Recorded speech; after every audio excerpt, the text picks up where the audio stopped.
Welcome back to Burning Brightly. Today we're going to talk about something that is really hard to grasp unless you've been doing some life coaching for a while. But I'm excited to teach you this concept because it really is a game changer when it comes to accomplishing anything you want in life. Building a business, any goal that you can possibly come up with, this concept will help you get there faster. So in order to explain it, let me start with one of my favorite analogies that I use to help people understand the power of their mind and of coaching. And of these stories that we tell ourselves. I like to tell people to think of their brain like a computer because it really is. Your brain is a massively powerful machine with an operating system that runs programs. And those programs are thoughts or stories, right? Sometimes our operating system falls prey to viruses, just like a computer. And these we call thought errors. So when the programs do not function properly, it's because you have a virus. You have a thought error going on in there. And if you have ever tried to work on a computer that is old or outdated or chock full of viruses, you know it's almost impossible to get anything to function properly. You can't send an email. You can't write a document. It is really, really, really hard to get a computer to function if it's full of these errors, just like our brain. So if your life sometimes feels like this, feels a little bit broken or really overwhelming, or like it's falling apart everywhere, then it probably means that your central processing unit, your CPU, is full of thought errors. I would venture to say the vast majority of the world does not really truly understand the power of our mind or the fact that harnessing it is the key to success in literally every avenue of life. Every avenue. Understanding how to harness the power of our mind will help us succeed in anything we want to do. But instead of learning more about our mind, what we all want to do is just figure out the tricks for getting what other people have. We want to know how that person lost all the weight. We want to know how they make all that money, or how they learn to stop yelling at their kids, or how they keep their house so clean. We think that if we can just find the right book or podcast or training program or guide, then we'll be able to also do all the things that we haven't figured out how to do yet, that we see other people doing so miraculously. But in reality, the how matters very little. Here's another metaphor that will help explain it a little bit more. I want you to think about going on a road trip. The how that you're looking for is your route, which you need to have a route, right? But you can actually take any number of routes and still get there. You could go north, you could go south, you could go east, you could go west. One might take you a little longer, one might require a little bit more work, a little bit more gas, but you can get there any number of ways. But your belief, or even your lack of belief, is effectively your car's engine. So you can have the best route on planet Earth for getting from point A to point Z, but if you have no engine in your car, you're not going anywhere. And you're just going to sit and look at that route and just think, gosh, well, this one's not working for me. Let me ask Susie down the street how she got there. Maybe her route will be better for me. But that one doesn't work either because you have no engine, or your engine is mediocre at best. That is the power of our mind. The thoughts that we think about our journey and our destination is what will determine whether or not we get there. I know that sounds really mysterious and almost too good to be true, because if our success or failure all depends on our thoughts, then we should be able to change it and find success, right? And that's exactly true. But we like to think the real best path for us lies outside of us somehow. So let's use the example of getting in shape or losing weight. This one's a pretty cut and dry one. I love using this as an example. We can get in shape any number of ways. We can cut some calories, we can lift weights, we can do intermittent fasting or work with a personal trainer. So many different ways to get to the same destination of losing fat, gaining muscle. But how many thousands, maybe millions, probably millions of people want to get in shape and never actually do it? Is it because they don't know how? No, I don't think so. I don't think we don't know how to do it. It's because we lack the belief. Now, consciously, we might be telling ourselves, no, I believe I can do it. I've done it before. I can do it again. But something goes wrong. There's a thought error coming up for us somewhere. Maybe it's after we've lost the first 5 pounds, we start to coast a little bit. Or maybe it's anytime potato chips show up at a party, a thought error comes in and tells us, oh, I deserve that. And I go binge on potato chips and lose all my progress, right? So there is a thought error somewhere that is not allowing us to get from point A to point Z. We have to figure out what it is and we have to fix it.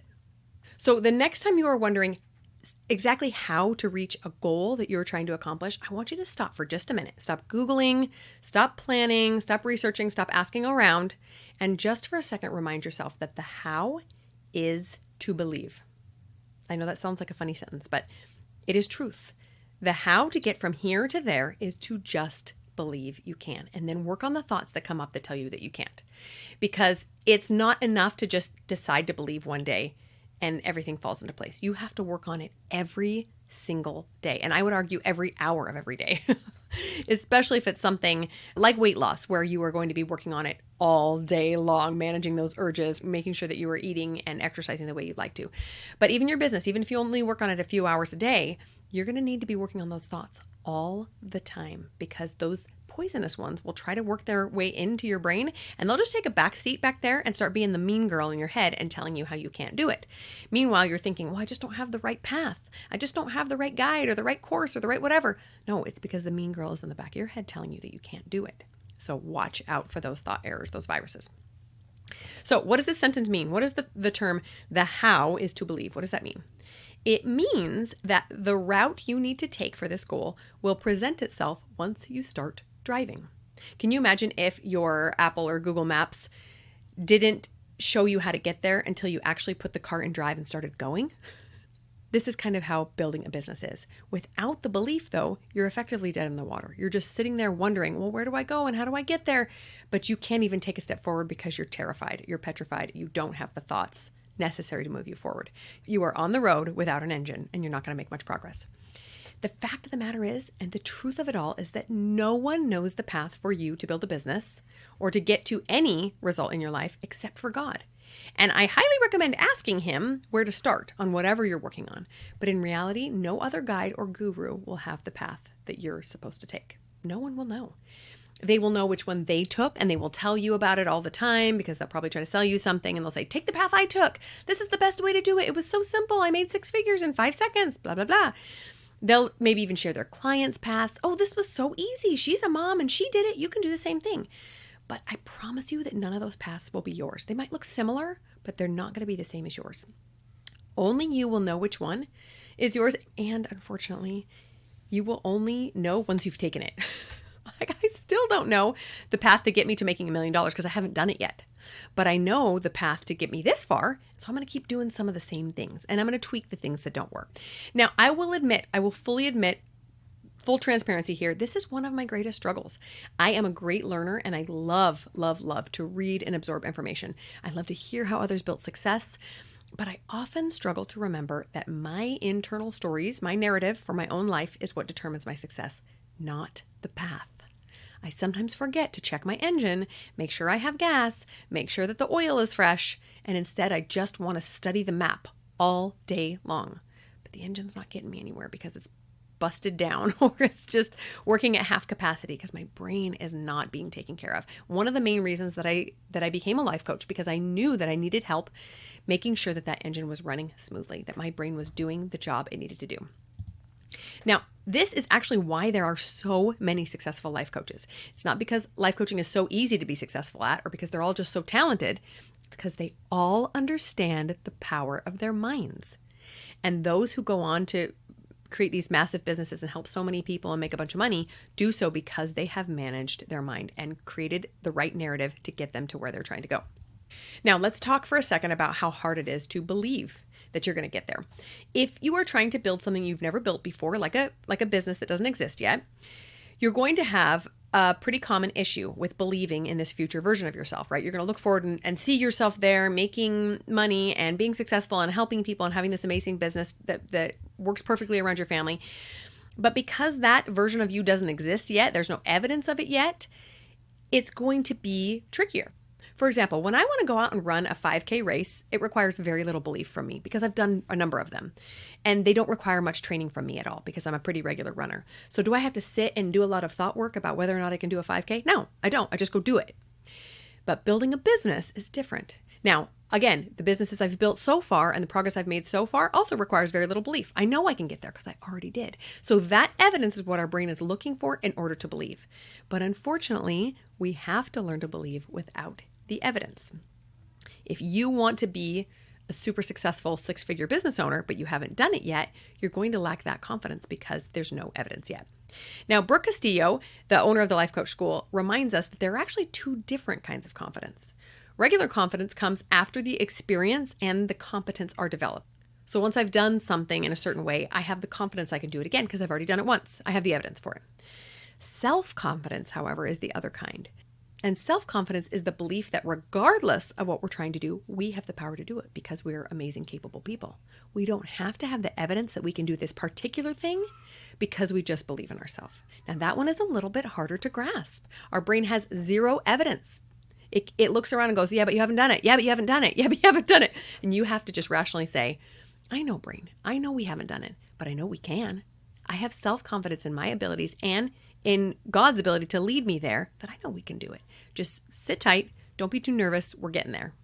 Now, I will say that every one of us already does have some evidence for self-confidence. It just might not be in the same realm of things. So for example, let's say I decided to run a marathon. I've never done that before, but I have run these 5Ks. So I could remind myself, well, you have evidence that you know how to run. You know how to follow a training program and get there. You did that for the first 5K, whenever that was, years ago. I want you to go into your life and find evidence of things that you have accomplished well in the past. When have you done something really hard or something scary or something that others would balk at and think, oh my gosh, I can't believe you did that. But to you, it was not a big deal because it was something you loved or something you were really interested in, something you worked hard at. What do people compliment you on? What is your superpower? Where have you succeeded where others have not? That is evidence that you have self-confidence. Again, it might not be in the same area. You might be trying to build a business right now and you don't have any experience with that, but you have experience being an amazing mom or running a PTA or serving at church. You have experience that you can draw that self-confidence from. It's just going to look a little bit different. Now, if you struggle to answer any of these questions, like what people compliment you on or what your superpower is, then I want you to start building some evidence of your power to accomplish things. Go try something hard. Go do something different. If you're already working on a business, you can start there. But just start journaling about these little things that you know you can do, even when they're hard. So start writing it down, put it in a journal, and then gradually build up from there. If you are, let's say, really good at drinking enough water in the day, then next I want you to work on believing that you also have the power to build a really cool email list full of people who are interested in what you have to offer, or whatever else your next business goal is. So use the confidence you have in some areas of life to give you a little boost into your business area of life, even if they have nothing to do with each other. If you can succeed at one thing, you can succeed at another. So basically what I'm saying is borrow belief from other areas of your life if you need to, but start believing in your ability to do this thing. Okay, let me share a story with you guys really quickly. When I was a young mom, I think I was pregnant with maybe my second or third baby, I decided that I was going to look into starting a clothing boutique, which, spoiler alert, I didn't end up doing for another about 15 years. But at that time, I thought it was the right time. And so I learned that I needed a business license, and then I needed to go to a market, a fashion market, in order to start purchasing things wholesale so that I could sell in my boutique. The closest fashion market was in Las Vegas, and so I got a hotel room, I hopped in my car, and I drove to Las Vegas to this massive fashion market. And if you're not in the industry, you probably don't know that these fashion markets are ridiculously overwhelming. Think about your most massive shopping spree and multiply it by 100. There are acres and acres of clothing available to purchase wholesale, every style under the sun, every color, every size. It is extremely, extremely overwhelming. I had no idea what to expect, and I went by myself. I was really excited about this venture, but I was also terrified. I had no idea even how to purchase wholesale. I knew that I was there legally, like I signed up and got my license and did everything I needed to do, but I didn't know how it worked. I didn't know if there was a minimum purchase. I didn't know how many of each size I would get. I didn't know when things would be delivered. I just didn't know all the ins and outs of the industry. And so what did I do? I wandered the market for 2 days and spoke to no one. Not a single human being. I just wandered around and looked at all the things and thought, gee, maybe if I was more courageous, I could ask somebody how to purchase wholesale and what to do next. And you guys, I'm ashamed to say I came home from that trip and I did nothing to accomplish that dream. Nothing. I was too scared. I didn't bother pulling somebody aside and saying, hey, can you tell me how this works? Or Googling it. And I'll tell you why. Because my brain was already convinced it wouldn't work. And so I just self-sabotaged. I just walked around looking, wishing, being wistful, thinking, well, maybe if somebody walks up to me and says, are you interested? Let me tell you how to get this started. Isn't that silly?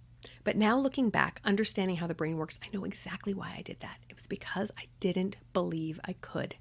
If I had had the belief, I wouldn't have let hell or high water come between me and purchasing the things I needed to purchase to start my boutique. But I just wandered around wishing that I had more courage, wishing that I had more belief, wishing that it was going to work out for me. And it didn't, because I didn't believe it could.